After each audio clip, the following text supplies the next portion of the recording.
નમસ્કાર, spark today ન્યૂઝમાં આપનું હાર્દિક સ્વાગત છે.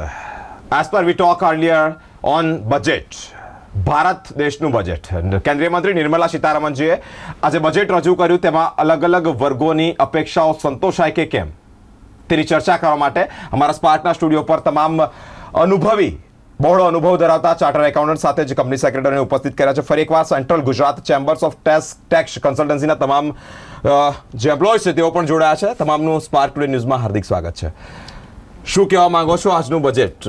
પહેલા તો પહેલો મુદ્દો એ લઈશ કે ટેક્સ રિલેટેડ શું કહેવા માંગો છો? 12 લાખ સુધી નો ટેક્સ.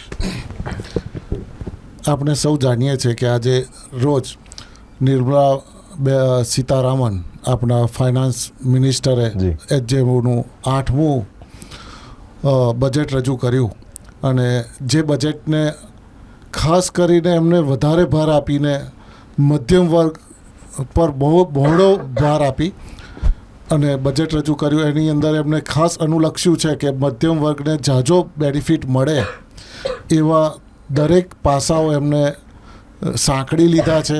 અને હું એમ કહીશ કે ખરેખર જો ટેક્સની બાબતે જો લઈએ તો એમને ખાસી એવી રાહત મધ્યમ વર્ગને આપેલી છે કે જ્યાં 12 લાખ સુધીના તમારી ટોટલ આવક પર જ્યારે ટેક્સ ઝીરો આવે તો એ ખરેખર આવકારનીય નિર્ણય છે. Deepak sir, Bhavin sir, Priyank sir તેમજ ધર્મેશ સર અમારી સાથે જોડાયા છે. એમએસએમઈ અંતર્ગત તમે શું કહેવા માંગો છો? આજરોજ જે બજેટ પ્રેઝન્ટ થયું તેમાં બજેટમાં એમએસએમઈ રિલેટેડ એટલે કે એમએસએમઈમાં ઇન્વેસ્ટમેન્ટમાંની લિમિટને 2.5 ટાઈમ્સ વધારવામાં આવી છે અને એની સામે ટર્નઓવરની લિમિટ પણ 2 ટાઈમ્સ વધારવામાં આવેલી છે. એટલે કે હવે 500 કરોડનું ટર્નઓવર ધરાવતી કંપનીઝ પણ એમએસએમઈમાં સમાવેશ થઈ શકશે અને 125 કરોડનું ઇન્વેસ્ટમેન્ટ હોય ત્યાં સુધીની કંપનીઓ પણ એમએસએમઈમાં કવરઅપ થશે, જેથી યુથ એમએસએમઈ માટે અવશ્ય પ્રેરાશે. સર, કંપની એક્ટને રિલેટેડ શું કહેવા માંગો છો? કયા પ્રકારના ચેન્જીસ લાસ્ટ ટાઈમ હતા અને અત્યારે થયા છે? શું કહેવા માંગો છો કંપનીઝ એક્ટ? એકચ્યુઅલી નિર્મલા સીતારામનજીએ જે એમનું 8મું બજેટ રજૂ કર્યું એમાં સિનિયર સિટીઝન જે છે એ મેનલી ડિપેન્ડ્સ એમના ઇન્ટરેસ્ટ ઇન્કમ ઉપર છે. એટલે એ જે 194A જે લાસ્ટ યર 50,000નું ડિડક્શન હતું ત્યાં સુધી કોઈ ટીડીએસથી લાયબિલિટી નહોતી આવતી, પરંતુ આ વર્ષે એમને 50,000થી વધારી અને એ લિમિટ ₹1 લાખ કરી છે. એક વેલકમ ચેન્જીસ છે. બીજું 194I કે જે રેન્ટ ઇન્કમ હતી એના પર 2,40,000નું લાસ્ટ યર ડિડક્શન ત્યાં સુધી લાયબિલિટી નહોતી આવતી ટીડીએસની, એ વધારી અને ₹6 લાખ કરી છે, જે વેલકમ એક ચેન્જીસ છે. બીજું કે જે આપણે ફોરેન રેમિટન્સ જે મોકલતા હતા એ લાસ્ટ યર 7 લાખ સુધી લિમિટ હતી, એ અત્યારે ₹10 લાખ લિમિટ કરી છે, એ પણ એક વેલકમ ચેન્જીસ છે. અને બીજું કે જે સેલ ઓફ ગુડ્સ છે એના પર જે ટીસીએસ લાગતો હતો એ એબોલિશ કરી અને ટોટલી ટીડીએસ ઉપર જ એ કર્યું છે ને. ઓકે દીપક સર, ઓવરઓલ બજેટ એ વિદ્યાર્થીઓના હિત માટે હોય, એટલે કે શિક્ષણ માટે હોય, સાથે કેન્સર જેવી દવાઓના પણ કરમુક્તની વાત કરી, ઇન્કમ ટેક્સ હોય, એમએસએમઈ હોય, ઓવરઓલ બજેટ તમામ બાબતે તમે કયા એંગલથી જોવો છો? હું ખાસ એ જોઉં છું કે ગત રોજ બજેટના પ્રથમ દિવસે મોદી સાહેબે કહ્યું હતું કે લક્ષ્મીજીની કૃપા તમામ ઉપર થશે. એ આજે આ બજેટની અંદર આપણા આદરણીય નાના પ્રધાન નિર્મલા સીતારામને પરિપૂર્ણ કરી છે. કારણ કે 12 લાખ એટલે બહુ મોટું ડિસિઝન કહેવાય. 12 લાખની લિમિટ કરવી એટલે વ્યક્તિ ₹1 લાખ કમાતા હોય એટલે 12 મહિનાના 12 લાખ ત્યાં સુધી કોઈ ટેક્સ ના લાગે. એટલે 87 એનું રિબેટ ગત વર્ષમાં એટલે કે અત્યારે હાલમાં 24-25માં જે 25,000નું છે એક ઝટકે 60,000નું કરી નાખ્યું છે. એટલે આ બહુ મોટી વસ્તુ કે એમાં જો ખાસ નોકરી કરતા હોય એને તો 12,75,000 એટલે ₹75,000 તમને સ્ટાન્ડર્ડ ડિડક્શન મળે. એટલે 12,75,000 સિવાય કોઈ તમારે ટેક્સ લાગે નહીં. આ સૌથી મોટામાં મોટો આપણે મધ્યમ વર્ગ, ઇવન હાયર મધ્યમ વર્ગ અને મોટા વર્ગને પણ ફાયદો થાય છે. કારણ કે ટેક્સના રેટ ઘટાડી રાખ્યા છે. 4 લાખ સુધી, પહેલાં 3 લાખ હતા એના 4 લાખ કર્યા, 4 થી 8માં 5% કર્યા, 8 થી 4થી 8માં 5%, 8થી 12માં 10%, 12થી 16માં 15%, 16થી 20માં 20%, અને 20થી 24માં 25%, અને 24થી ઉપર 30%. એટલે પહેલાં 15 લાખે 30% લાગતો હતો, એની જગ્યાએ હવે 24 ઉપર થયો. એટલે બહુ મોટો ફાયદો છે. હવે યુવાનોની વાત કરીએ તો યુવાનોના સ્ટાર્ટઅપની અંદર પણ આજે યુવાનો જે બહાર જાય એ અહીં આગળ રહે અને એ સ્ટાર્ટઅપ કરતો સ્ટાર્ટઅપના એટલા બધા બેનિફિટ આપ્યા છે આ બજેટની અંદર જે અકલ્પનીય છે. તેવી જ રીતે આપણે ખેડૂતો છે, ખેડૂતોને પણ એમની ક્રેડિટ કાર્ડની જે લિમિટ હતી એ પણ વધારી દીધી છે. ખેડૂતોને પણ ઘણા બધા સબસિડીના ઘણા બધા બેનિફિટ આપ્યા છે.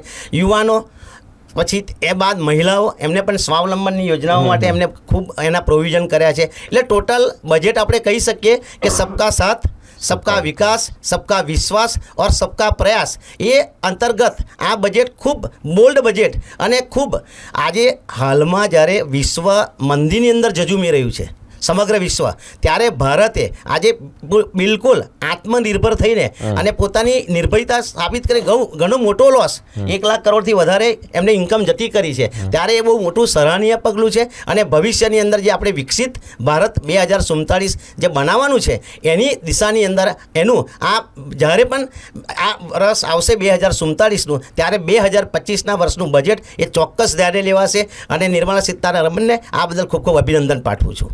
ઓકે, ઇન્કમ ટેક્સ રિલેટેડ તમામ વર્ગો ને રાહત રહે, પ્રોફિટ રહે તે રીતેનું લાગી રહ્યું છે કે પછી 12 લાખ એટલે કે લાસ્ટ યરની કમ્પેરિઝનમાં 19-20 થયું છે? શું કહેવા માંગો? જો જે રીતે સ્લેબ રેટની અંદર ચેન્જીસ કરવામાં આવ્યો છે એ રીતે અત્યારે જોતા અગાઉ દીપકભાઈ જે વાત કરી એ મુજબ કે અગાઉ 15 લાખ સુધી 30%નો સ્લેબ રેટ હતો, જે અત્યારે 24 લાખ સુધી એ લોકોએ એક્સટેન્ડ કર્યો છે. અને જેની ટેક્સ ઇમ્પ્લિકેશન આપણે દરેક વર્ગને થશે, નહીં કે મધ્યમ વર્ગ, upper middle class and overall to reach person also. Because of that કે જ્યારે ટેક્સનો બદલાવ આવે છે, ટેક્સ રેટનો બદલાવ આવે છે, તો એની ઇફેક્ટ દરેક વ્યક્તિને, ટેક્સ કરદાતાને ઇફેક્ટ કરે છે. એટલે ઇટ્સ વેલકમ ચેન્જીસ કે એ દરેકને ટચ કરતો એ ચેન્જીસ છે. એટલે તમામને એ બેનિફિટ રહેશે. એટલે ઓવરઓલ સારું છે એવું કહી શકાય? ઓવરઓલ આપણે વાત કરીએ તો ઓવરઓલ ઘણું સારું છે. ટેક્સની અંદર ઘણી રાહત મળશે દરેક વ્યક્તિને, દરેક ટેક્સ દાતાને. આ વર્ષે મને એવું નથી લાગતું કે કોઈની ગ્રીવન્સ હોઈ શકે સરકાર પ્રત્યેની કે મને ટેક્સની અંદર રાહત નહીં મળે. કારણ કે આ જે રીતે 87A રિબેટની ચર્ચા થઈ એ 25,000 થી 60,000 સુધીની લઈ જવામાં આવેલી છે. એટલે એ બી ઘણો મોટો રાહત આપી છે સરકારને. રેવન્યુ લોસ છે પણ એને ધ્યાને રાખ્યા છે કરદાતાઓને અને ઓનેસ્ટ ટેક્સ પેયરોને. ઇન શોર્ટ તમામ વર્ગોની જે અપેક્ષાઓ હતી તે સંતોષાય છે. તમામ વર્ગોની અપેક્ષાઓને ધ્યાને રાખી અને બહુ સારું એવું બજેટ રજૂ કર્યું બેને, અને એ ખરેખર આવકારનીય કહેવાય આપણા માટે. Thank you so much. આવક કેટલી, કર કેટલો, આ બધી બાબતે પ્રશ્નાર્થ હતો અને પ્રશ્નાર્થનું આજે સોલ્યુશન એટલે કે આન્સર મળી ગયો. મિત્રો, અલગ અલગ વર્ગ એ મેડિકલ ક્ષેત્રે હોય, મેડિસિન ક્ષેત્રે હોય, કેન્સર જેવી ગંભીર બીમારીમાં એની પણ દવાઓમાં રાહત, સાથે સાથે મેડિકલના જે વિદ્યાર્થીઓ છે તેઓને પણ બહાર જવું હોય તો વિઝા અંતર્ગત પણ ચેન્જીસ આવ્યા છે. તમામ વર્ગોનો જે એક્સપેક્ટેશન છે તે સંતોષાય છે. કેન્દ્રીય મંત્રી નિર્મલા સીતારામન જ્યારે જ આવ્યા અને અત્યાર સુધી લાગતું હતું, જે પ્રમાણે બધાની સાથે ચર્ચાઓ કરી તે પ્રમાણે લાગતું હતું કે 10 લાખ સુધી મેક્સ ટુ મેક્સ કદાચ કર માફ હશે. પરંતુ અમે ગઈકાલે વાત કરી તે જ પ્રમાણે, પરંતુ આ અત્યારે જ્યારે રિલીઝ થયું ત્યારે ખબર પડી કે 12 લાખ સુધીની રાહત છે. In short, in the end of story એક કન્ક્લુઝનમાં વાત એવી થાય કે કોઈ વર્ગ અત્યાર સુધી વિરોધમાં ઊભો નથી થયું. સર, એવું કહી શકાય ને? કોઈને પણ અત્યારે 100% કહી શકાય. કારણ કે જે રીતે બજેટ રજૂ થયું છે આપની આશાઓ અને અપેક્ષાઓ કરતાં ઘણું બધું આપી દીધું છે. સારું મળ્યું છે. અને બિલ પણ આવશે જ્યારે. ઓકે, બિલ રજૂ જ્યારે કરવાનું, એમાં પણ જીએસટી ને બધામાં રાહત થશે એવી આશા છે. જ્યારે બિલ રજૂ થશે ત્યારે ઘણા એવા મુદ્દાઓ નવા બી આવશે કે જે રાહતદાયક હશે. સાથે સાથે હું ચર્ચું તો બેને એવું બી કીધું હતું કે એ નેક્સ્ટ વીકની અંદર ઇન્કમ ટેક્સ બિલ, નવું ઇન્કમ ટેક્સ બિલ લાવી રહ્યા છે. જે એમનો વિચાર હતો સરકારનો કે ડાયરેક્ટ ટેક્સ કોડ લાવવાનું એ વિધિન અ વીક રજૂ કરવાનું બજેટમાં એમને ડિક્લેર કર્યું. અને આવશે, સરસ આવશે. Okay okay, thank you so much. ફરી એક અપેક્ષા કે જ્યારે પણ બિલ રજૂ થશે ત્યારે જીએસટીને અંતર્ગત તમામ બાબતે લાભ થતા રહેશે. મિત્રો, નિર્મલા સીતારામન દ્વારા બજેટ રજૂ કરવામાં આવ્યું. થોડા સમય પહેલાંથી જ અમે ચર્ચાઓ શરૂ કરી દીધી. અમે પણ એવા એંધાણ નાખતા હતા કે આ જગ્યા પર આટલું જ પર્સન્ટેજ રહેશે, જીડીપી આટલું રહેશે, ઇન્કમ ટેક્સમાં આટલી માઇનસ હશે, મેડિકલ ક્ષેત્રે પણ આ બધા અને તે જ બધા મુદ્દા કદાચ આવરી લેવામાં આવ્યા છે. કેન્દ્રીય મંત્રી નિર્મલા સીતારામન દ્વારા જે બજેટ રજૂ કરવામાં આવ્યું તમામ વર્ગોની આશા અને અપેક્ષાઓ સંતોષાય તેના કરતાં પણ ઘણું સારું છે તેવું નિષ્ણાંતો દ્વારા માહિતી સામે આવી રહી છે. અલગ અલગ ટોપિક પર અલગ અલગ ચર્ચાઓ કરીશું, અલગ અલગ પરિસંવાદ કરીશું. અમારી સાથે તમામ સંવાદ, અમારી સાથે તમામ ચર્ચા વિચારણા જોવા માટે સ્પાર્ક ટુડે ન્યૂઝ પર જોડાયેલા રહો. કેમેરામેન ગૌતમ સાથે હું બિરેન, સ્પાર્ક ટુડે.